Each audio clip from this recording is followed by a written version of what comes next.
Hi, my name is Noreen Willows, and I'm a professor of Population and Public Health Nutrition in the Division of Human Nutrition at the University of Alberta. I consider myself to be a nutritional anthropologist. While I was at McGill University doing my PhD, I first started to work with Indigenous people, in fact with the Cree who live in remote communities in northern Quebec, and I did child health work. Since coming to the University of Alberta almost 2 decades ago, well, more than 2 decades ago, in fact, first as a postdoctoral fellow and then as a professor, I've continued my work with First Nations communities in Canada. And it's work that I'm very proud of. I do community-based participatory research where I value and honor Indigenous perspectives on research. I engage community members in the research question, the design, the implementation, and the evaluation. And research members are often authors on the research that comes out of their communities.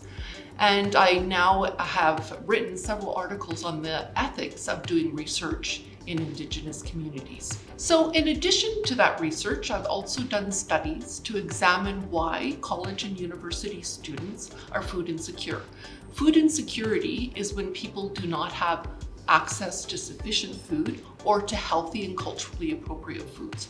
And my research has shown that risk factors for food insecurity among university students include coming from low-income families, having children while studying at university, and being an international student. I've also looked at food banks as a way of addressing food insecurity among students. 2 current studies that I'm involved with are evaluating the Indigenous Youth Mentorship Program, which is an after-school program run by Indigenous community members, and also looking at how COVID-19 impacted the health of school-aged children. I teach 2 courses at the university, a second-year nutrition and food science course called The Cultural Ecology of Food and Health, and it's so much fun. I teach about religious dietary practices, whether or not we should eat insects as a good source of protein, if lab-grown meat is more ethical than killing animals for meat, and different cultural food ways. I really like that course. I also teach a 3rd level nutrition and food science course in population health nutrition, where I examine whether policies at the federal and municipal and provincial level either hamper or help people to eat in a good way. So thank you for listening to me today.